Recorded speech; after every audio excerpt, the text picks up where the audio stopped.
내가 이것을 너희에게 이름은 너희가 실족하지 않게 하려 함이니 사람들이 너희를 출교할 뿐 아니라 때가 이르면 무릇 너희를 죽이는 자가 생각하기를 이것이 하나님을 섬기는 일이라 하리라. 그들이 이런 일을 할 것은 아버지와 나를 알지 못함이라. 오직 너희에게 이 말을 한 것은 너희로 그때를 당하면 내가 너희에게 말한 이것을 기억나게 하려 함이요. 처음부터 이 말을 하지 아니한 것은 내가 너희와 함께 있었음이라. 네, 우리 15장 설교를 하고 그다음에 16장 1절로 넘어갑니다. 그런데 우리가 15장, 16장 이런 장이나 절을 나눈 것은 세계 12세기, 13세기 정도 됩니다. 그러니까 12세기, 13세기 전, 즉 성경이 있을 초대교회나 그리고 초대교회 성도들 그때는 몇 장 몇 절이라는 게 없었습니다. 그냥 쭉 읽는 거죠. 그렇듯이 우리가 이게 장을 나눠 놓을 때의 어려움은 앞에 있는 내용과 뒤에 있는 내용을 장으로 넘어가면 앞에 있는 거 다 잊어버리고 뒤에 16장 1절부터만 생각을 하는 그런 위험성이 항상 존재하게 됩니다. 그래서 일반적으로 이 내용은 조금 이걸 나누는 분들이 조금 미숙하게 나눴다 그렇게 봐요. 그래서 사실은 16장 12절부터 새로운 내용으로 설교가 넘어가는데 그래서 16장 11절까지는 사실은 15장과 연결되어 있는 그런 내용이다. 그렇게 우리가 볼 수 있습니다. 자, 그래서 우선 1절에 보면 예수님이 제자들에게 말씀하시는 겁니다. 내가 이것을 너희에게 이름은, 그러니까 이것을 너희에게 이룬다 그럴 때 우리가 항상 이것을 하면은 어느 것을 생각해야 되냐면 앞에 있는 말, 앞에 설교한 내용, 그거를 이제 생각을 하셔야 본문을 바르게 이해할 수 있는 겁니다. 그래서 내가 이것을 너희에게 이른다, 그 말은 말한다 이런 뜻이죠. 말한다 그것은 그 앞에 이제 물론 전체적으로 14장부터 생각할 수도 있겠지만 가장 가까이는 18절부터입니다. 15장 18절부터 무슨 얘기했어요? 세상이 너희를 미워하면 이렇게 됐거든요. 그래서 내가 이것을 너희에게 지금 말했다. 뭘 말했냐면 세상이 너희를 미워할 것에 대해서 말했다. 그렇게 하고 난 다음에 2절에서는 그 미워하는 구체적인 예를 두 가지를 들었습니다. 그러니까 여기에 16장 1절의 내용은 앞에 있는 내용과 연관되어 생각을 해야 한다. 그런 말입니다. 그러니까 내가 이것을 너희에게 지금 설교한 것은, 또 가르쳐 준 것은, 즉 세상이 너희를 미워하면 너희보다 먼저 나를 미워한 줄을 알라. 이 글을 쭉 해서 마지막 27절까지 전체 이 내용을 설교한 것은, 너희에게 이야기한 것은, 이유는 뭐예요? 이유는 너희로 실족하지 않게 하려 함이라. 이게 이제 목적이에요. 믿는 사람들이 실족하면 안 되니까. 자, 그러면 왜 이 실족이란 말하고 이거를 좀 연결시켜서 생각할 수 있는 성경이 있습니다. 그 성경은 우리가 이 예수님이 제자들에게 설교한 내용 중에서 무슨 내용이 있냐면 씨 뿌리는 비유에 대해서 얘기하셨죠. 예수님이 씨 뿌리는 비유를 마태, 마가, 누가 다 얘기했는데 마태복음 13장에 보면은 씨 뿌리는 비유를 해요.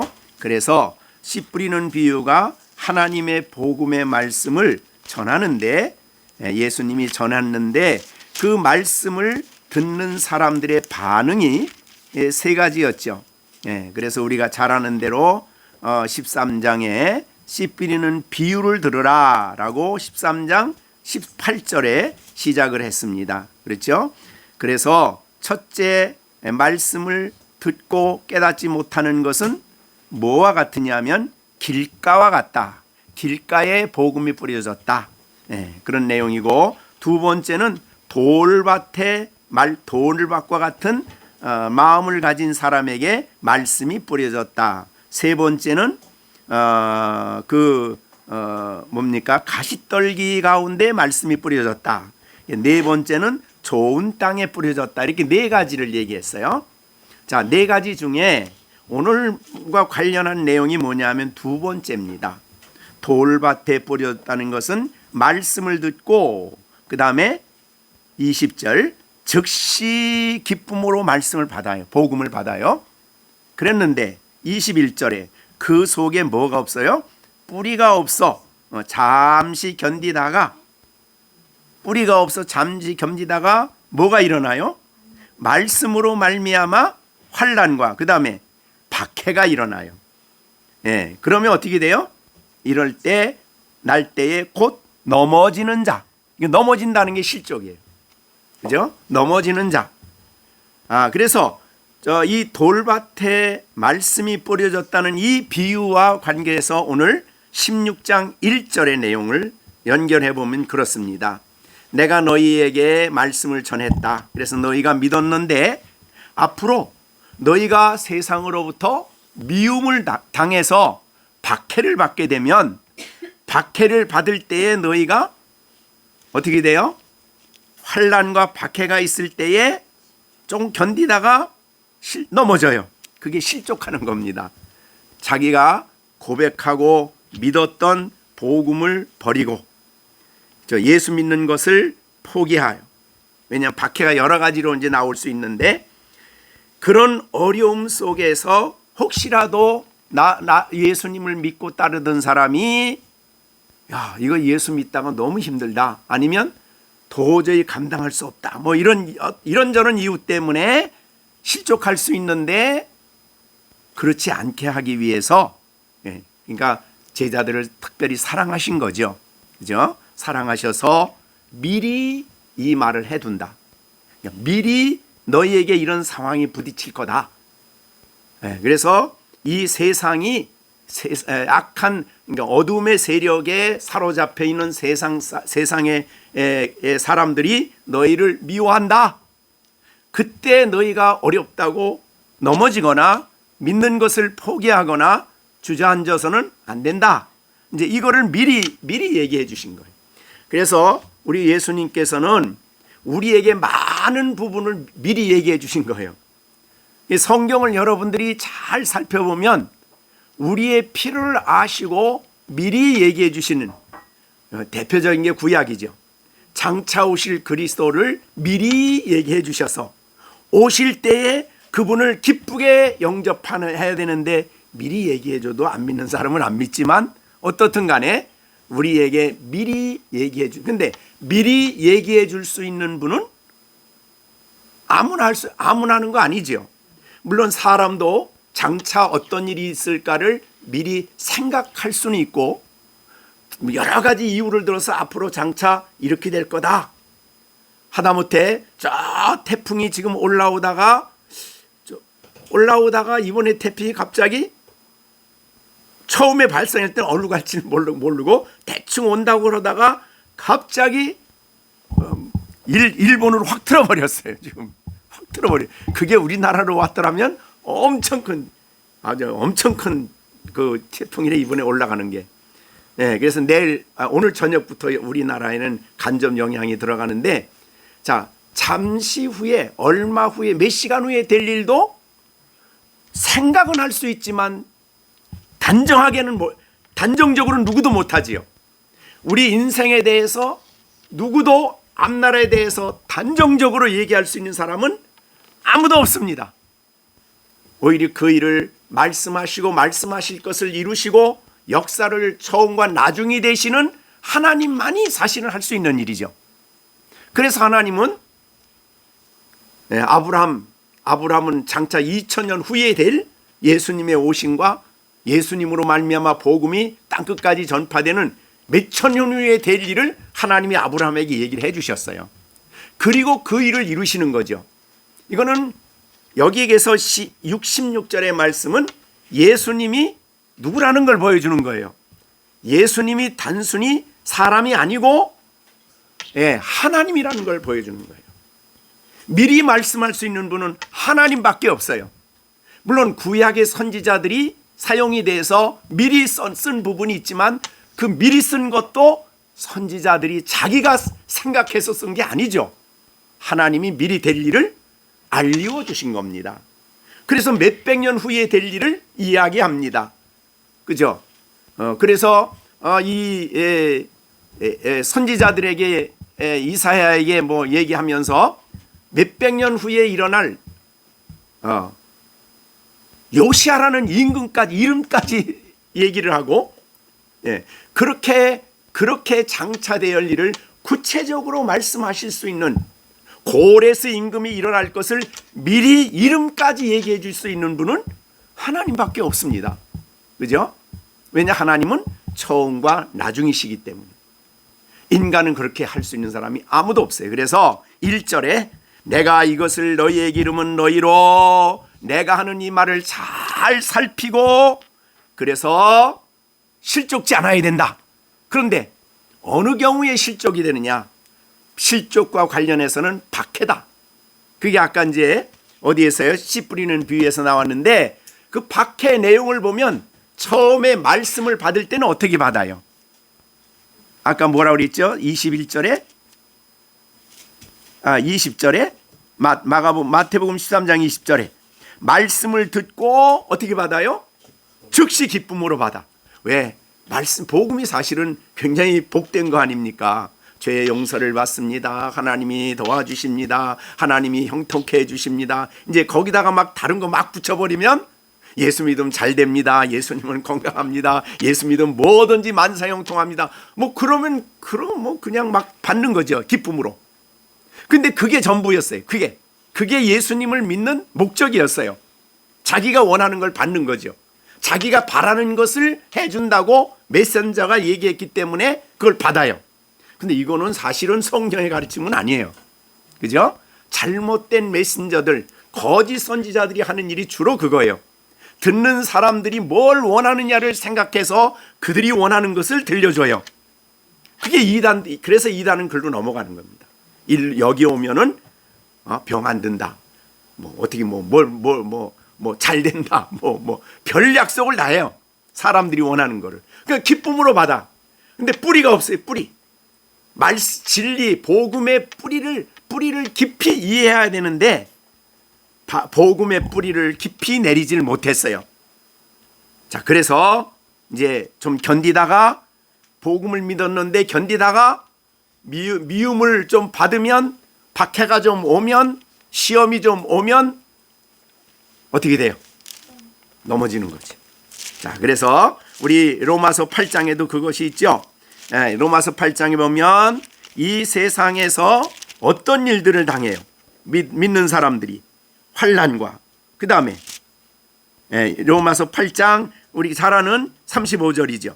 누가 우리를 그리스도의 사랑에서 끊으리요? 그 다음에 환난, 또 그 다음에 곤고, 그 다음에 박해, 그 다음에 기근, 그 다음에 적신, 위험, 칼, 도살할 양, 주를 위해서 죽임을 당케 되며 이건 순교죠. 도살할 양같이 여김을 받았다. 어디 예수 믿으니까 박해도 없고 모든 게 잘 되고 여기 오면 잘 먹여주고 자 배부르게 해주고 이단들이 다 그래요. 그죠? 그들이 원하는 거, 이 땅에 원하는 것을 허락해 주는 거예요. 그래서 기쁨으로 받아. 그런데 예수님은 어떻게 얘기를 해요? 환난, 곤고, 박해, 기근, 적신, 위험, 칼, 순교, 도살할 양, 이렇게 얘기를 하는 거예요. 그러니까 믿음이 진리에 이 복음에 확고한 뿌리를 내리지 않으면 흔들리게 되는 거죠. 그래서 이 실족하게 되는 거라 이 말이죠. 자, 그래서 그럼 우리가 그래서 예수님은 장차 되어질 이 상황 속에서 그런 실족해 될 사람들이 많이 있을 것을 아셨지만 주님을 따르는 이 제자들은 이제 흔들림이 없이 견고하게 서서 믿음으로 승리해야 되는데 그 승리하는 비결을 알려주셨죠. 그게 바로 요한복음 14장부터 15장 계속 설교한 내용이에요, 사실은. 그죠? 이 진리의 뿌리를 깊이 내리면 너희가 나를 믿고 하나님 믿고 그 다음에 어디예요? 14장에 뭐부터 시작이 돼요? 너희가 거할 처소가 있다. 이 신앙의 뿌리를 거기에 깊이 내려서 영광스러운 그 나라에 소망을 두면은, 그죠? 육신은 죽을 수 있죠. 우리 육신은 죽을 수 있지만 영혼은 영원한 그 나라에 간다는 이 확고한 하나님 나라의 비전이 분명하게 뿌리를 내리고 있으면 흔들리지 않지요. 그 다음에 우리가 이제 요한복음 14장부터 쭉 여러 가지 이야기를 많이 하셨습니다. 우리가 그리스도 안에 있고 그리스도가 우리 안에 있다. 이 영적 축복을 누리는 사람, 이것을 기뻐하는 복음의 기쁨이죠. 그리고 예수로 말미암아 날마다 죄의 사함을 받고 날마다 그리스도와 함께 교제하는 그 영적 기쁨과 이게 실제임을 아는 사람은 고난이 와도 박해가 와도 실족하지 않는다 이 말이죠. 그 내용을 13장부터 계속 얘기하다가 마지막에 얘기한 것이 미움을 받는다 이 얘기를 하신 거예요. 그러니까 예수님은 하나님이시기 때문에, 영광의 하나님이시기 때문에 삼위일체지요. 그렇기 때문에 장차 있어야 할 일을 미리 아시고 그들을 대비시킨 거죠. 자, 그러면 너희가 아무렇게나 살아도 실족하지 않는다 이렇게 얘기하지 않았으니까 우리 책임에 대해서 얘기해 준 거예요. 너희가 실족하지 않아야 되는데, 그죠? 실족하지 않으려면 뭐가 필요합니까? 이것을 너희에게 이르렀다, 말했다. 그러니까 주님의 말씀을 확실하게 알고 그 말씀의 깊이를 이해하고 뿌리를 거기에 견고하게 내려야 우리가 실족하지 않는, 그건 우리가 해야 될 일이라 이 말이죠. 그래서 이거를 미리 얘기한 거다 그런 말이에요. 그래서 우리가 이 말씀에 대한 확고한 말씀에 대한 확신과 이 진리가 깊이 우리가 뿌리를 내리지 않으면 우리가 뭐 조그만 일 있으면 시험에 빠지고 넘어지고 막 실족한다 이 말이죠. 그래서 16절은 우리의 책임에 대해서 예수님이 알려주시기 위함이에요. 내가 이것을 미리 너에게 얘기했다. 너희로 실족지 않게 하려고 미리 이것을 얘기했는데 이 말을 너희가 항상 듣고 또 묵상하고 또 살피고 이 말씀을 항상 마음에 간직해야 된다 그 말이죠. 그래서 4절에 보면 뭐라고 그랬어요? 오직 너희에게 이 말을 한 것은 너희로 그때를 당하면, 그 말이면 미움이 있게 되면, 박해가 오게 되면 내가 너희에게 말한 이것을 기억나게 할 거다. 그러니까 우리가 이것을 마음속에 간직하고 암송하고 마음속에 묵상을 하고 이 말씀의 뿌리를 깊이 내려야 그런 어려움이 왔을 때 그것으로 우리가 이긴다 이 말이죠. 네? 넘어지지 않고 실족하지 않고.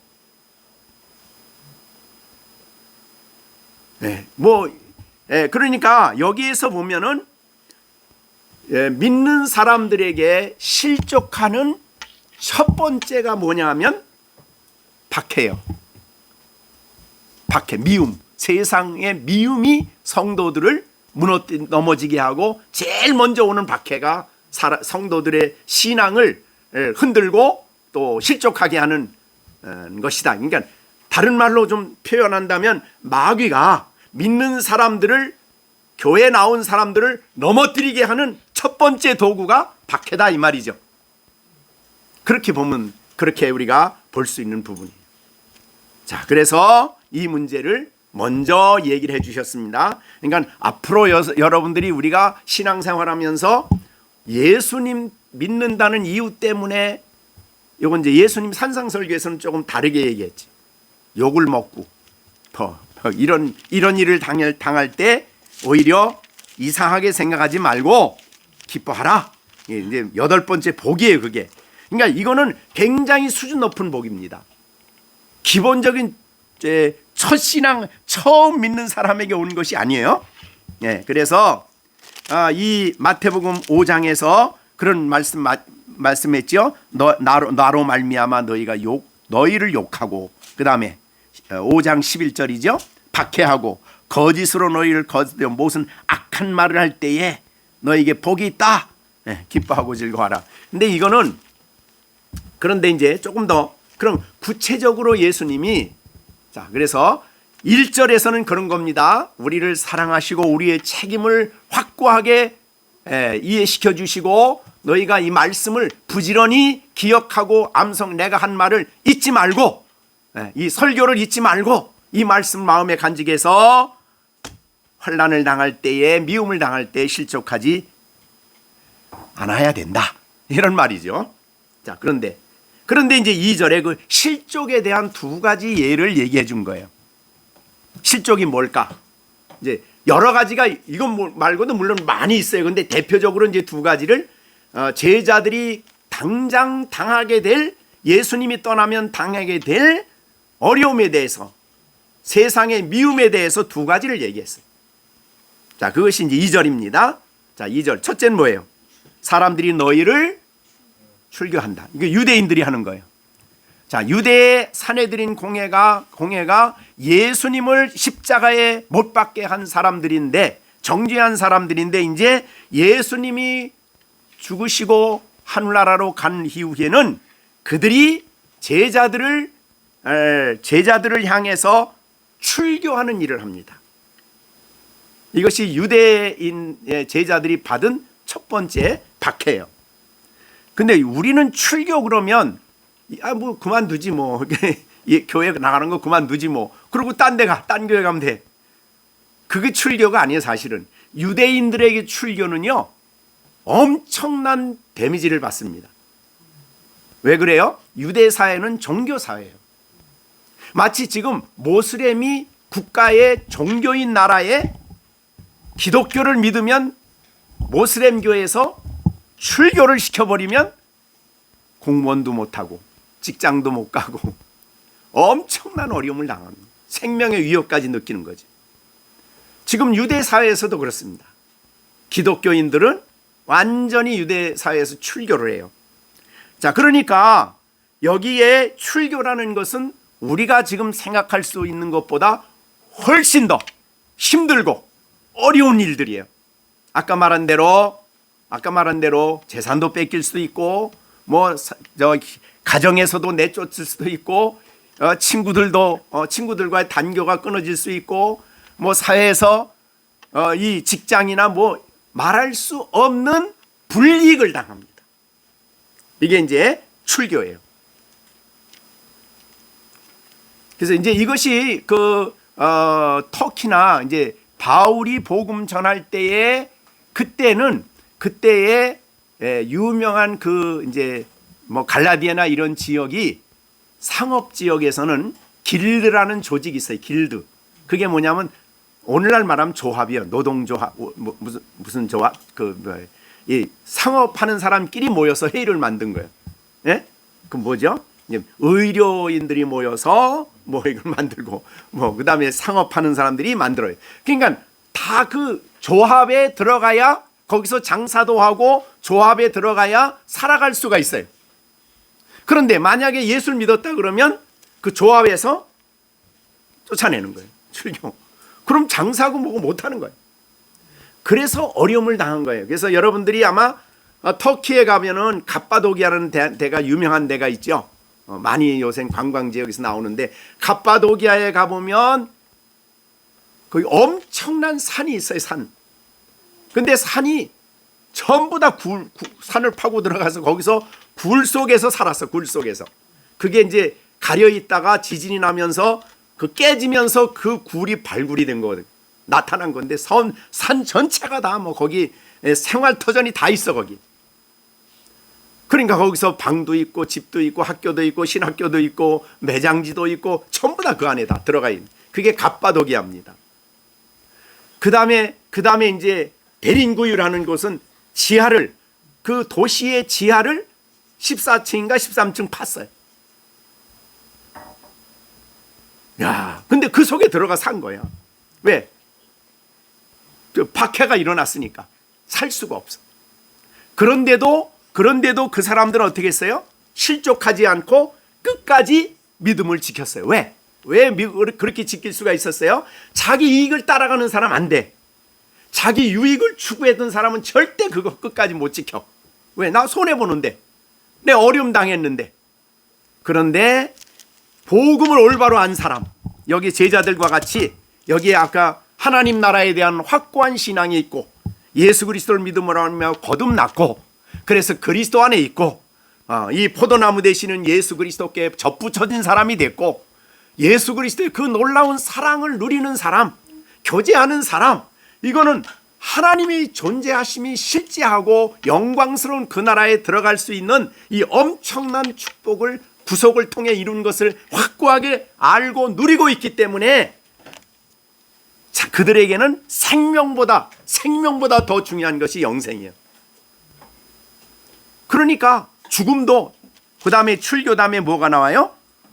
물은 너희를 죽이는 자가 이르기를. 그러니까 그런 불이익을 수없이 당할 수도 있고, 요거는 아까 이제 뭡니까? 로마서 8장에 나오는 환난, 곤고, 핍박, 기근, 적신, 위험, 이거예요. 그 다음에 여기 뭐가 나오냐면 죽이는 자, 순교죠. 너희를 죽인다. 죽어도 믿음이 안 흔들려요. 실족하지 않아. 죽음에 이르러도 예수 때문에. 그래서 우리가 여기 대표적으로 이제 나오는 게, 그 다음에 누가 나옵니까? 제 첫 번째 사도 중에, 집사님 중에 누가 순교하죠? 스데반 집사님이. 그 사람이 예수 전하다가 이제 죽게 생겼어요. 그죠? 그래서 그를 잡아서 어디로?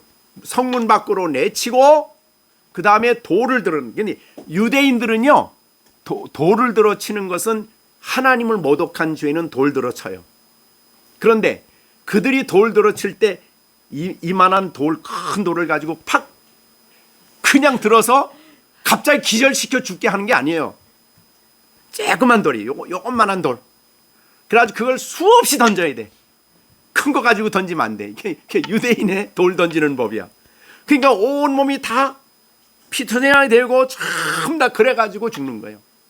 그게 바로 유대인들이 스데반을 죽인 방법이거든요. 그런데 스데반은 죽는 그 순간에 여러분이 잘 아는 대로 예수님의 모습이 스데반을 통해 보이지요. 그림자가. 뭐래요? 뭐라고 그랬습니까? 스데반이 부르짖기를 주 예수여 내 영혼을 받으시옵소서 하고 무릎을 꿇고 크게 불러 주여 이 죄를 그들에게 돌리지 마소서. 이게 누가 했던 기도예요? 그렇죠. 예수님의 모습이, 예수님의 향기가 죽는, 자기의 돌을 들어 치는 그 순간에도 이 나를 죽이는 이 죄를 저들에게 돌리지 말아 달라고. 바로 그 자리에 누가 있었습니까? 바울이 있었어요. 사울이. 하나님, 아벨과 같이 하나님 내 이 복수를 좀 해주세요. 그랬다면 아벨은 복수해달라고 그러잖아요. 그 피가 보복해달라고. 근데 복음 안에 살았던 이 스데반 집사님은 복수가 아니라 이 죄를 저들에게 돌리지 말아 주십시오. 그런 결과 하나님이 사울을 바울이 되게 하시고, 그게 하나님의 놀라운 역사 아니에요? 그러니까 이 스데반이 돌로 들어치는 순간에 이런 역사가 일어났다 이 말이죠. 그 다음에 우리가 12장 1절 2절에 보면 사도 중에 야고보가 먼저 죽죠. 그런데 헤롯이 뭘로 죽였다 그랬냐면 칼로. 그러니까 칼로 죽였어. 칼로. 자, 그렇게 죽이는 모습이에요. 그런데 이러한 죽이는 자, 여러분 이거 잘 보세요. 사람들이 너희를 출교할 뿐만 아니라 때가 이르면 물은 너희를 죽이는 자가 생각하기를 돌로 쳐 스데반을 죽이면서 그들이 생각하기를 바울이 그거를 죽이도록 선동하고 사람들을 끌어서 스데반을 돌로 쳐 죽이는 일을 하면서 바울은 어떤 생각을 해요? 이게 나쁜 일이라고 생각합니까? 아니에요. 뭐라고 생각해요? 하나님을 섬기는 일이다. 지금 나는 스데반 죽이는 게 하나님 섬기는 일이라고 생각을 하는 거예요.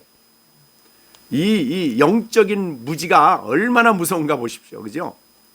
야고보를 죽이면서 이게 하나님을 위해서 일하고 있다고 생각을 하는 거예요. 그러니까 이 세상에 종교가 잘못되면 아주 무서워지는 겁니다.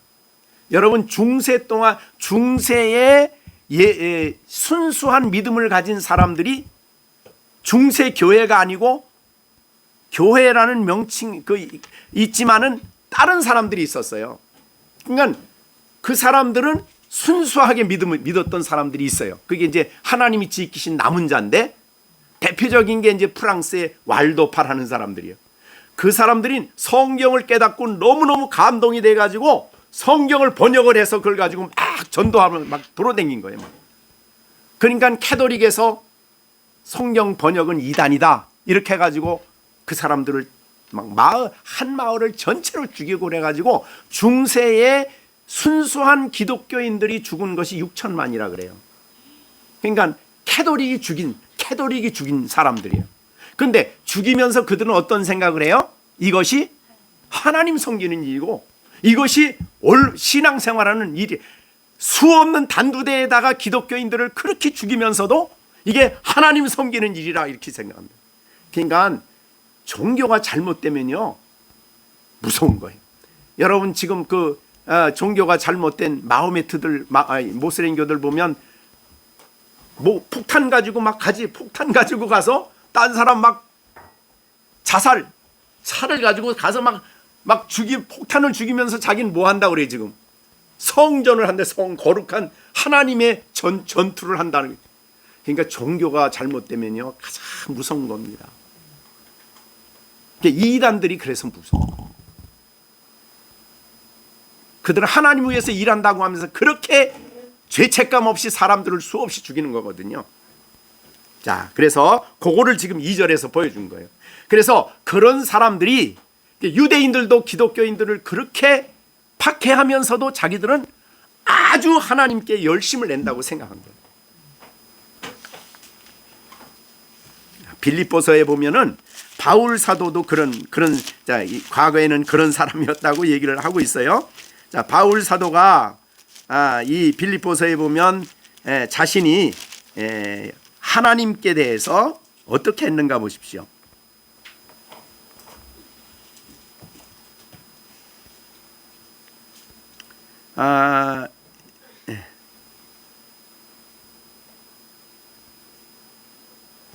자기가 과거에 알겠어요. 오늘 저거를 생각을.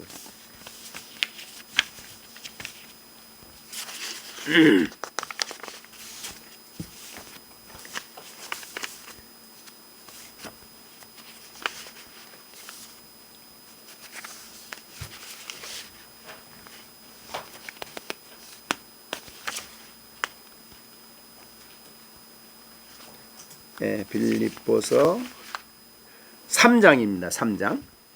빌립보서 3장 5절. 생각이 안 나. 3장 5절 같이 읽어봅니다. 받고 예. 예. 히브리인 중에 히브리인요, 율법으로는 바리새인요, 열심으로는 교회를 박해하고. 예. 그러니까 교회를 박해하는 일을 열심. 그러니까 열심인데 누구에게 열심을 낸 거예요 지금? 예, 하나님께 대해서. 그래서 사도행전 22장 3절 한번 보세요. 3절. 사도행전 22장 3절 또 비슷한 말인데 바울이 나는 유대인으로 길리기아 다소에서 났고 22장 3절입니다. 이 성에서 자라 가말리엘의 문화에서 우리 조상들의 율법의 엄한 교훈을 받고 오늘 너희 모든 사람처럼 하나님께 대하여 열심히 있는지라 내가 이 돌을 박해하여 사람을 죽이기까지 하고 남녀를 결박하여. 이게 예루살렘 교회 박해한 거거든요. 근데 예루살렘 교회를 박해하면서 무서운 박해 때문에 사도들 말고는 다 흩어졌잖아요. 근데 흩어졌는데 그거를 자기는 바울은 뭐 한다고 그랬어요? 하나님께. 예? 하나님께 대하여 열심을 낸다. 그러니까 나 하나님 위해서 지금 일하고 있는 거다. 그러니까 양심이 가책이라는 게 전혀 있을 수가 없는 거예요. 그죠? 무서운 일이죠. 자, 이것이 오늘 본문에 예수님이 16장 2절에 하신 말씀이에요. 예? 이 하나님을 섬기는 일이라 하면서 종교라는 이름을 가지고 얼마나 교회를, 순수한 하나님의 교회를 미워하고 박해하고, 이 교회 역사에 이런 게 너무너무 많습니다. 그런데 조금 좁혀서 생각하면 아브라함에게 아들 둘이 있었죠. 하나는 이삭이고 하나는 이스마엘이죠. 근데 이스마엘이 이삭을 어떻게 했죠? 좁혔죠. 그러니까 사라가 그걸 보고 저 이스마엘 내쫓으라고. 그래서 내쫓아요. 그걸 이제 갈라디아에서 그걸 뭐라 그랬어요? 육신을 따라 난 자가 성령을 따라 난 자를 박해한다. 그렇게 해석을 했어요. 갈라디아에서는. 그러니까 같은 교회에서도요, 입으로 그냥 고백은 했는데 거듭나지 않았어. 또 입으로는 예수 믿었다고 하면서도 성령을 따라 행하지 않고 육체를 따라 살아. 그럼 육체를 따라 행하는, 갈라디아서 5장에 있는 처럼 육체를 따라 행하면 그가 행하는 모든 일이 다 성령을 따라 행하고 영적으로 살아가는 사람들을 박해하고 미워하는 데 쓰는 거예요. 그래서 여러분, 교회가 왜 싸움이 일어나느냐, 왜 미움이 일어나고 갈등이 많으냐, 이 두 가지 때문에 그래요. 육체를 따라 살아가는 사람은 성령을 따라 살아가는 사람이 행하는 것이 전부 다 기분 나빠. 쟤 왜 은혜 받지? 아벨이 가인이 아벨을 미워하듯이. 예? 또 그 다음에 사실은 사울이 왕 될 때는 하나님이 성령을 주셨잖아요. 그죠? 그런데 다윗이 성령을 딱 받고 나니까 사울이 그 다음부터 괜히 다윗을 미워하고 죽이려고 하고 막 그러잖아요. 이게 육신을 따라 난 자는 영을 따라 난 성령으로 살아가는 사람들을 미워하게 돼 있어요. 그게 영적인 원리입니다. 그래서 여러분들이 교회에서 문제가 일어난다 그러면 대개 그 문제 때문에 그래요. 육신을 따라 행하는 사람하고 영적으로 살아가는 사람하고 생각이 다르고 갈등이 일어나게 돼요. 마귀가 육신을 따라가는 사람을 뒤에서 지배하고 조종해서, 그 예수님 제자 중에 한 사람도 그런 사람이 있잖아요. 그죠? 가룟 유다. 같은 3년 동안 같이 예수님의 음성을 듣고 같이 교회 안에서 같이 최고의 예수님의 12 선택된 공동체 안에 속해서 훈련을 받으면서도 가룟 유다는 엄청 똑똑한 사람이죠. 그죠? 회계를 맡았으니까. 그래가지고 그 육체를 따라 행동을 했어요. 그러니까 거듭나지 못한 모습이죠. 그래서 거듭나지 않으면, 그리고 하나님의 영의 지배를 당하지 않으면, 영적으로 살지 않으면 항상 위험 요소가 그래서 따르는 거예요. 교회 갈등이. 그래서 오늘 본문이 그 문제를 다뤄주고 있다. 예수님이. 자, 다시 한번 2절 봅니다. 사람들이 너희를 출교할 뿐 아니라 때가 이르면 물은 너희를 죽이는 자가 생각하기를 이것이 나는 지금 하나님을 섬기는 일에 열심을 내고 있다고 생각을 하고 악한 일을 하는 거예요. 육신을 따라 난 사람, 자기는 교회에서도 하나님 위해서 열심히 한다고 하는 노릇이 하나님을 대적하는 일이에요. 그러니까 이게 우리가 성령을 따라 사는 삶이 얼마나 중요한가를 보여주는 거예요. 자, 그 다음에 3절 봅니다. 3절. 그러면 이렇게 교회를 대적하는 사람은 사실상 뭘 모르는 사람이에요. 3절. 그들이 이런 일을 할 것은 아버지와 나를 알지 못하기 때문이다. 알지 못하기 때문이다. 이거는 이미 어디에서 얘기하셨냐면 그 앞절에서 이야기를 먼저 하셨어요. 21절. 15장 21절에 그러나 사람이 내 이름으로 말미암아 이 모든 일을 너희에게 하리니 이는 나를 보내신 이를 아버지를 알지 못함이라. 자, 여기에 성경에서 알지 못한다는 말을 어떻게 이해할 건가? 예. 자, 하나님을 안다. 성경에서 안다라는 말을 쓸 때 이때 사용하는 말은 그냥 이렇게 하나님, 하나님 또 예수님 그거 모른다는 게 아니에요. 십자가 이렇게 이러는데 그게 아니라 알지 못한다는 것은 실제는 내용은 사랑하지 않는다는 뜻이 됩니다. 그래서 이 성경 구약에 보면 모든 사랑 가운데 내가 너희만 사랑했다고, 너희만 알았다고, 이스라엘 백성을 향해서 내가 모든 사랑 가운데 너희만 알았다고 했을 때 하나님이 알았다고 하는 말을 하나님이 쓸 때 지식적으로 하나님이 이스라엘 민족을 또 딴 민족을 모르고 그러는 건 아니잖아요. 그래서 그것을 사랑이란 말로 바꾸는 게 내용상으로 옳습니다. 그러니까 하나님과 그리스도와 앞에서 우리가 15장에서 말씀한 대로 교제하지 못하는 사람, 사랑 가운데 주와 함께 교제하지 않는 사람, 이런 사람들은 하나님을 영적으로 교제하면서 알지를 못해. 그걸 얘기하는 거예요, 여기서. 그래서 알지 못하기 때문에 그렇게 교회를 핍박하고 박해한다. 그런 말을 한 것입니다. 자, 여러분, 우리의 신앙생활에 있어서 참 이스라엘 사람은 사실 불쌍한 사람들이에요. 알고 보면. 그죠? 평생을 신앙생활 한다고 하면서도 거듭나지 못하고 육신적으로 살아간다고 하면 얼마나 기가 막히는 일입니까? 우리가 바울 사도도 사실은 구약에 능한 사람이죠. 알고 보면. 그리고 정말 하나님을 위해서 율법의 의료는 흠이 없을 정도로 살았던 사람 아니에요? 네? 당당하고, 네, 그렇죠? 그런 사람인데도 불구하고 교회를 박해합니다. 자, 교회를 박해하다가 예수님을 만나지요. 과거에 바울이 하나님 메시아 몰랐나요? 글자적으로? 그건 얼마든지 알아요. 근데 인격적으로 그분과 같이 교제를 나누며 사랑하는 일이 없었던 사람이죠. 내 의로, 내가 행동으로 율법을 지켜서 내 의를 가지고 영생을 얻으려고 하는 그런 사람이었다가 예수님을 다메섹 도상에서 만나게 됩니다.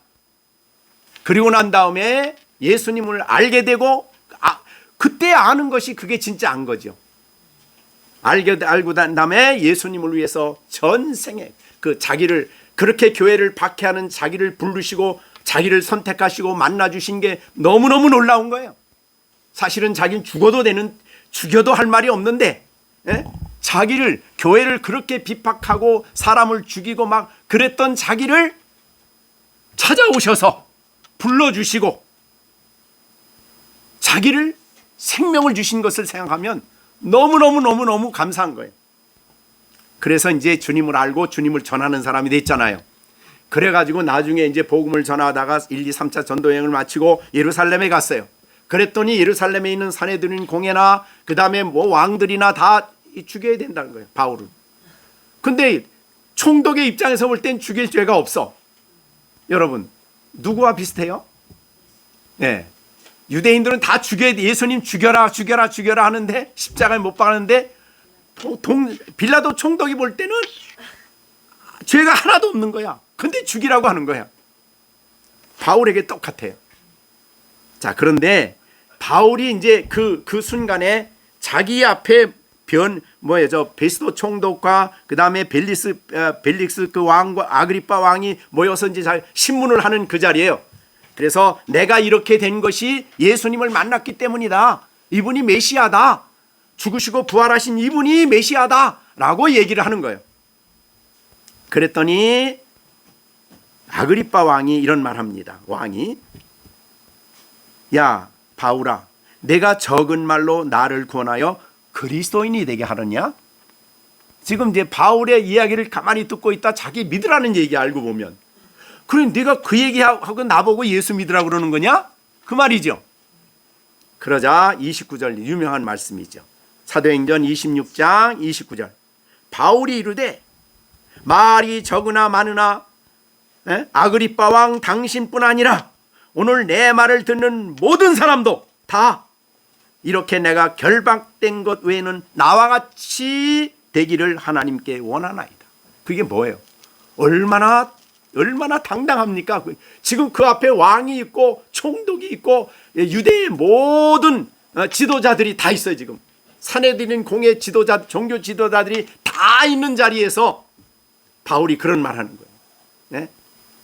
내가 이 결박된 것 외에는 다 여러분들이 나와 같이 예수 그리스도 믿고 나와 같이 그리스도를 섬기고 나와 같이 그리스도를 알기를 원합니다. 그 얘기하는 거 아니에요. 야, 좀 우리가 믿는 거에 대해서 그렇게 좀 당당하고 자랑스럽게 살아가야 됩니다. 사실은. 그죠? 그러니까 하나님을 알지 못하는 그들이 너무 불쌍한 거예요. 바울의 입장에서 보면 그러니까 저들이 알지 못해서 저 모양이야.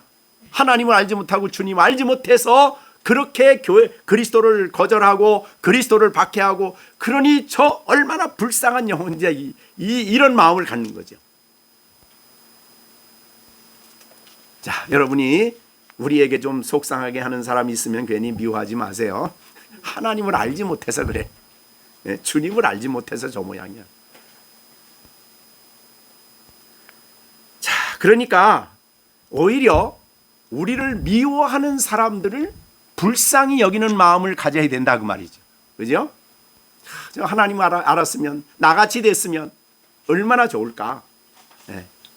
그럼 뭐 교회 역사에 보면 그런 게 참 많아요. 유명한 폴리갑 그 감독이 순교하려고 할 때에 너 한 번만 너무너무 폴리갑이 너무너무 유명한 사람이야. 그러니까 온 지역에서 다 존경을 받는 사람이야. 그러니 거기 있는 총독이 신문을 하면서 당신의 명성을 내가 익히 안다. 그러니 한 번만 그냥 말로라도 좋으니까 한 번만이라도 예수 나 모른다고 나한테 살짝 얘기해라. 그랬더니 폴리갑이 뭐라 그래요? 내가 80년 사는 동안 주님은 한 번도 나에게 대해서 모른다고 하지 않았습니다. 내가 이제 이 나이 내가 어떻게 나의 주님을 모른다고 합니까? 그렇게 얘기했어요. 그리고 난 다음에 이제 화형을 쳐야 되잖아요. 너 할 말 있으면 해라. 그랬더니 여기 있는 총독과 모든 분들이요. 나는 죽으면 내 몸은 죽을지 모르지만 내 영혼은 영광스러운 아버지 앞에 갑니다. 그러니 나를 죽이는 당신들이 나를 정죄하는 당신들도 다 나와 같이 예수님 믿기를 바랍니다. 그렇게 했어요. 그게 바로 여기 이것 때문이죠. 그죠? 3절 때문에. 그분들이 그 3절 때문에 이렇게 자기를 죽이는 그들에게도 마지막까지 전도하는, 마지막까지 그들의 영혼을 불쌍히 여기는 마음을 가지고 나와 같이 되기를 원합니다 라는 말을 한 거예요. 야, 우리도 믿지 못하고 살아가는 그들은 사실은 불쌍하죠. 그러니까 우리 입장에서 볼 때는 그들이 너무너무 불쌍하게 생각을 해야 되는 거예요. 저들이 예수 믿고 하나님께로 돌아오기를 그렇게 기도해야 된다 그 말이죠. 이 죽일 놈들 그러지 마시고 자, 그런데 이제 마지막 4절입니다. 오직 너에게 이 말을 한 것은 너희로 그때를 당하면 지금 말했습니다. 너희가 출교당하고 죽이는 당하고 그러나 이게 나를 알지 못하기 때문이다. 그 다음에 이제 그 미워하는 여러 가지 일들, 그 앞에 있는 여러 가지 일들을 너희에게 말한 것은 너희로 그때를 당하면, 그때 언제요? 박해를 당하여 그때를 당하면 내가 너희로 말한 이것을 기억나게 하려고 미리 말해준 것이다. 아까 여러분들에게 말한 대로 여러분이 이 성경을 그래서 부지런히 살피고 읽어야 돼요. 어떤 면에서 보면 꼭 박해뿐만 아니고 여러분이 아침에 일어나서 성경을 잘 살피고 묵상하고 또 묵상하면 그날 나의 필요를 위해서 미리 말씀해 주시는 것도 많아요. 그래서 내가 아침에 받은 그 말씀이 오늘 나에게 삶에 엄청난 힘이 돼. 미리 말씀해 주시는 거죠. 특히 이제 목회자에겐 그런 게 너무너무 많아요, 사실은. 성령이 미리 말씀해 주시는 거예요. 거의 신방 가서 설교하는 거는 거의 그런 것들입니다. 미리 알려주신 부분을 준비해서 설교를 하는 거예요. 예, 그렇게 하는 거죠. 자, 하나님이 내용은 잘 모르는데, 그러니까 하나님의 거룩하신 성령의 놀라운 지혜는 성경을 사용하셔서 우리가 어떤 때를 만나면 미리 얘기해 주신 것도 있지만 어떤 때를 만나면 그 상황을 극복하기 위해서 하나님의 성령이 내게 말씀으로 강력하게 임해요. 그래서 그 어려움을 넉넉히 이기게 한다.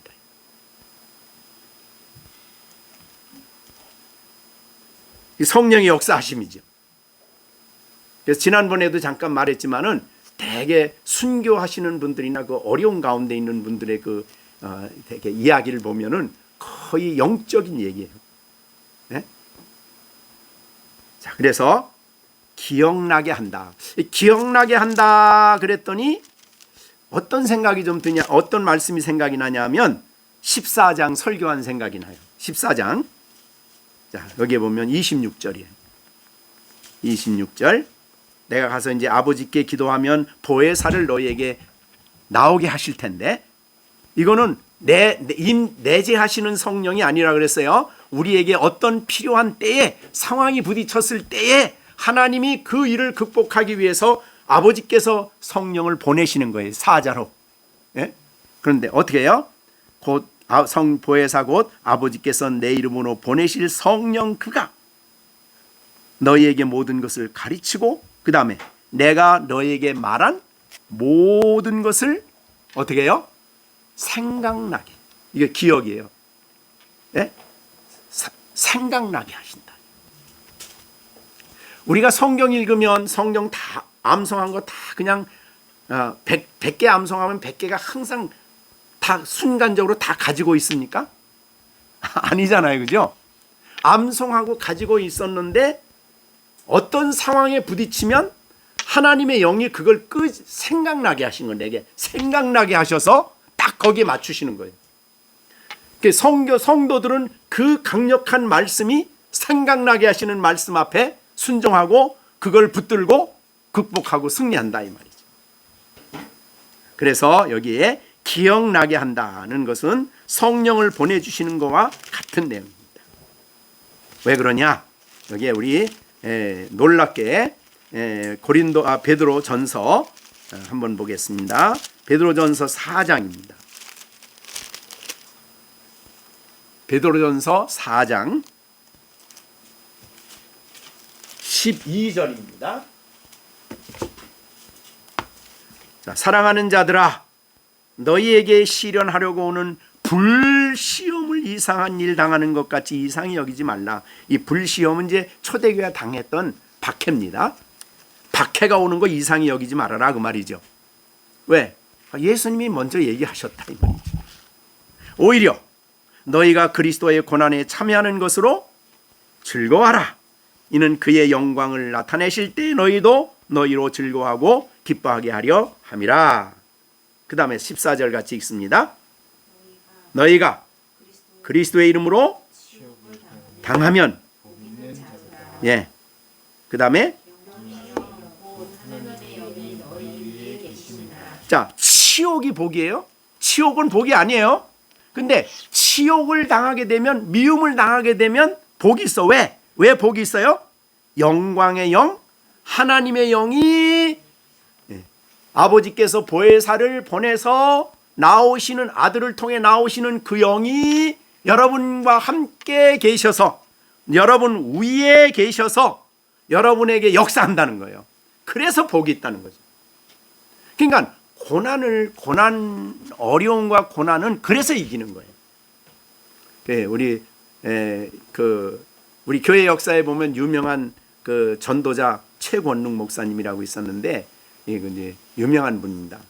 최권능 목사라고 일제 시대 때 아주 깡패로 유명했는데 예수 믿고 난 다음에 완전히 복음 전파자가 돼가지고 막 그냥 길거리에 다니면서 그분은 전도한 분이에요. 그다 이제 너무 막 그러니까 이제 그 일본에서 잡아가지고 감옥에 집어쳐놓고 누가 시켜서 그러느냐? 하나님이 시켜서 그런다. 그러면 너 이제 다시는 그러지 마. 그러고 이제 너 오면 이거 이제 채찍으로 이제 딱 치면은 예수 딱 치면은 예수 천당 그 얘기하는 거예요. 그러니까 그 계속 때리던 그 경찰 일본 순사가 야 너는 어째 내 입안 열면 예수 천당이냐 그랬더니 내 안에는 예수가 가득하다. 나는 너 치기만 하면 나온다. 치기만 하면. 그래가지고 때리다 지쳐서 그냥 내보냈다. 유명한 일화예요. 그러니까 그런 용기와 그런 담대함이 어떻게 가능하냐 이 말이죠. 고난당할 때 영광의 영이 그들 위에 같이 계신 거예요. 그죠? 우리가 손양원 목사님도 어떻게 그 자식을 살해한 총으로 쏜 거, 그 사람은 어떻게 용서를 구하고 가서 내 아들로 양자로 삼아가지고 어떻게 그러냐고요. 그게 사람의 힘으로 됩니까? 이게 안 되는 거죠. 하나님의 영이. 주기철 목사님은 아주 유명한 일화죠. 주기철 목사님은 추위에 그 감옥에 갔다 그냥 이 북한의 그 추위가 대단하잖아요. 그때는 지금 같지 않고. 근데 나중에는 하도 이게 너 말 안 듣는다고 그 널판에다가 못을 꽉 박아가지고 그걸 거꾸로 뒤집어 놓고서 널판을 못 위를 걸어가라 그랬어요. 그 못 위를 걸어가는 거예요.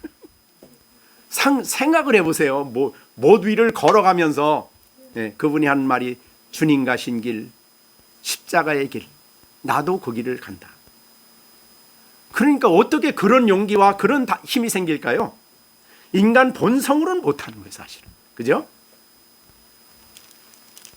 영과의 영이 그들을 사로잡은 거죠. 그래서 주의 말씀을 기억나게 하고 예수님의 십자가를 기억나게 하고, 그때 역사는 우리 안에 내재하시는 성령의 역사가 아니라 그 일을 감당하기 위해서 아버지로부터 보냄받아 나오신 성령이 그를 감싸는 거예요. 그래서 그 일을 감당케 하시는 거죠. 자, 그래서 기억나게 하려 하심이라. 특별한 성령의 역사가 있다 이 말이죠. 그런데 처음부터 이 말을 하지 아니한 것은 내가 너희와 함께 있었다. 이게 처음부터 그러니까 예수님 처음 제자들 불러놓고 제자들 보고 야 베드로야 야고보 너 나 따라 나 따르라 그래놓고 그 전에 너 나 따르면 받게 받아. 그 감당하겠냐고요? 안 되잖아요. 그죠?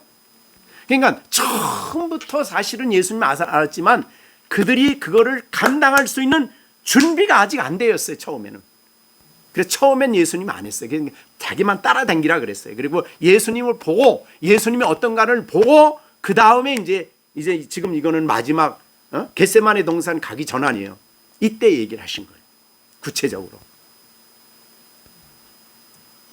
그러니까 감당할 수 있는 수준이 돼야 감당할 수 있는 사람이라야 하나님이 또 그것을 감당케 말씀을 주시는 거죠.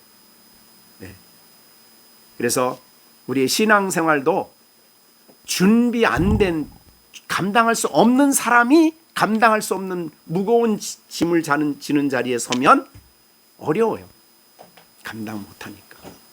그래서 끊임없이 우리는 주와 함께 교제하며 영적으로 성장하는 일이 중요하다.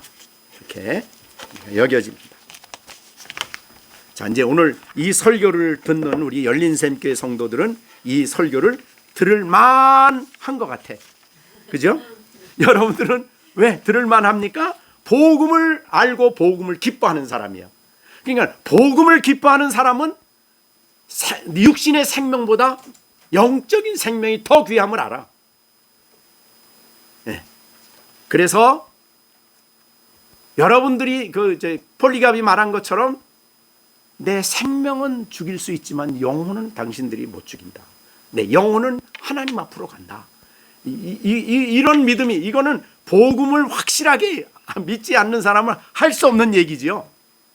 복음의 뿌리를 깊이 내린 사람만이 고백할 수 있는 거예요. 그래서 내가 정말 이 영원한 지옥의 형벌을 갈 내가 하나님의 은혜로 구원을 받아 생명을 얻게 되었다. 이게 너무너무 감격스러운 거예요. 이거를 기뻐하는 사람, 그죠? 그리고 내가 죄 사함을 얻어서 하나님 앞에 의인이 되고 하나님의 영광스러운 창조주 하나님의 자녀가 된 것을 기뻐할 수 있는 사람이라야 이제 이 말씀을 들을 만한 거야. 근데 열린샘교회 성도들은 그만한 그릇이 돼서 오늘 이 설교를 듣게 된 거예요. 그죠? 그래서 나와 주님과 함께 주님, 근데 예수님 때문에 어떤 불이익이 온다고 하더라도 조금치도 예수 믿는 믿음에 대해서 흔들림이 없고 후회함이 없고 넘어지지 않고 바른 길을 걸어가는 그런 신앙, 주 앞에 서는 그날까지 영광의 나라를 바라보며 걸어가는 우리가 돼야 되겠습니다. 자, 오늘 주님은 이렇게 놀랍게 앞으로 당할 제자들의 어려움을 미리 아시고 미리 이렇게 이야기를 해주셔서 준비시켜 주셔서 그들로 하여금 그 어려움을 당할 때는 그 어려움을 넉넉히 이겨나갈 수 있도록. 그래서 예수님의 이 설교를 들었던 제자들은 다 알고 보면 누구가 가신 길을 따라가요? 그저 그대로 따라가요. 어느 정도냐면 베드로는 예수님 따라가다가 이제 십자가에 못 박아 죽게 돼 있어요, 로마에서. 그러니까 자기를 못 박는 사람들에게 우리 주님은 이렇게 똑바로 못 박였는데 나 같은 죄인이 어떻게 똑바로 못 박힙니까? 나는 거꾸로 못을 박아주세요. 그러고서 베드로는 거꾸로 못을 박아 죽임을 당했어요. 그러니까 주님 가신 길을, 그러니까 예수님의 제자 중에 주님 가신 길 따라가지 못한 사람이 하나도 없어요. 특히 도마 같은 사람이에요. 도마는 인도에 가서 복음을 전하다가 인도에서 죽임을 당해요. 순교를 당해요. 근데 순교를 당했는데 얼마나 잔인하게 순교를 했냐면 산채로 살갗을, 피부를 다 벗겼대요. 산채로. 그렇게 죽인 거예요.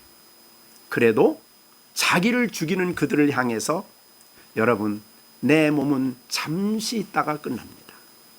내 영혼이 하나님 앞에 가는데 당신도 나와 같이 예수 믿고 하나님 나가기를 원합니다.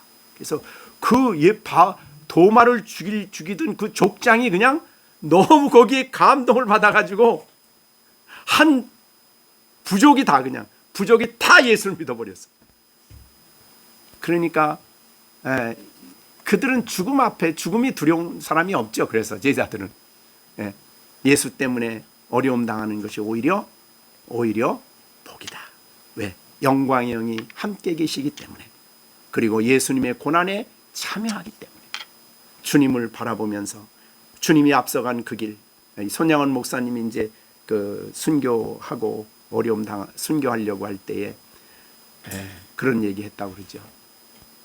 내가 이 어려운 길을 내가 거절하면 예수님 앞에 섰을 때 주님이 나는 너를 위해서 십자가에 못 박았는데 너는 내 앞에 있는 십자가를 어떻게 했냐?